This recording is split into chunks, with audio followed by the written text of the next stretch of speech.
Our next step is to write a thesis. Now, this is the single most important sentence in your essay. Your entire essay should be summarized by your thesis statement, and it's the key to unlocking the highest scores in both the ideas and analysis category and in the organization category. So, if your essay doesn't have a thesis, you're not going to get very many points for organization, and if your essay doesn't have a thesis, you're not going to get very many points for ideas and analysis because that sort of anchors your entire essay into one clear statement. And it's going to be the last sentence of your introduction. You want to make sure that that's something you really strive for. So your thesis should be one, possibly two sentences. It shouldn't take very long for the reader to read this, and it should be very easy to understand exactly what's going on. And it's that sentence or the one or two sentences that set up everything else that follows in the essay. So it should be a single sentence. Every now and then you can get away with two sentences.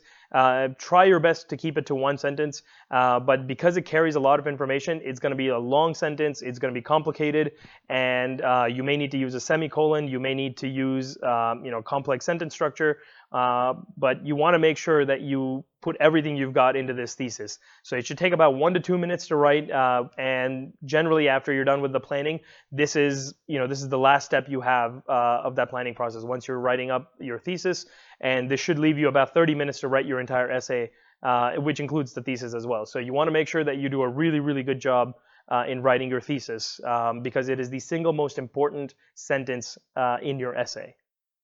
And it has to be completely clear. It's a clear and concise and succinct sentence that gives your perspective and the reason you chose it. So not only does it give your perspective, but it also gives the reasoning behind your perspective. So it's not necessary to list all your reactions to the 3 different perspectives in the thesis. These are going to happen in the body paragraphs. You're going to do this in the body paragraphs anyways, where you'll talk about the different perspectives and the limitations and the challenges that are faced with either one of them. But you want to make sure that your perspective and the reasoning behind your perspective is given. And it should include your perspectives and only 1 or 2 big picture reasons as to why you think it is the right way to go about it.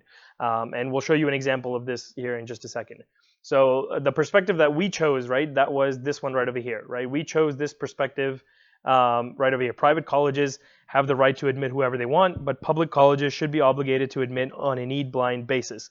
So an essay with a sentence like this as a thesis might score 6 to 8 in ideas and analysis, but we got to take this thesis a step further by adding reasoning behind this, right? And we have to add in the reasoning for why we believe that public colleges should admit need blind. And we do this as follows.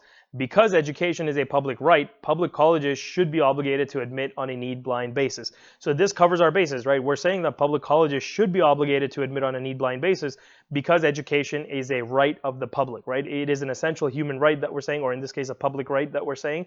And that's why public colleges should be obligated to admit without looking at the financial needs of the applicants, right? That's what we're saying. Now, as we go through the essay, we can flesh out, that private universities have a different take on this because they're private organizations. They need to be run like businesses.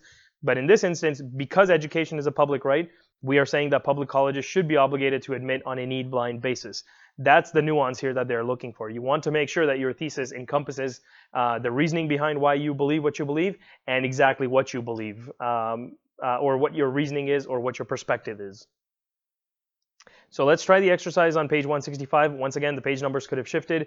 Give yourself, I'll put 2 minutes on the clock, and we'll see how that goes. So hopefully it'll take you less time than that, but I'm going to put 2 minutes on the clock just to be on the safe side. So write down your thesis, make sure it has the reasoning behind it and what your perspective is as well.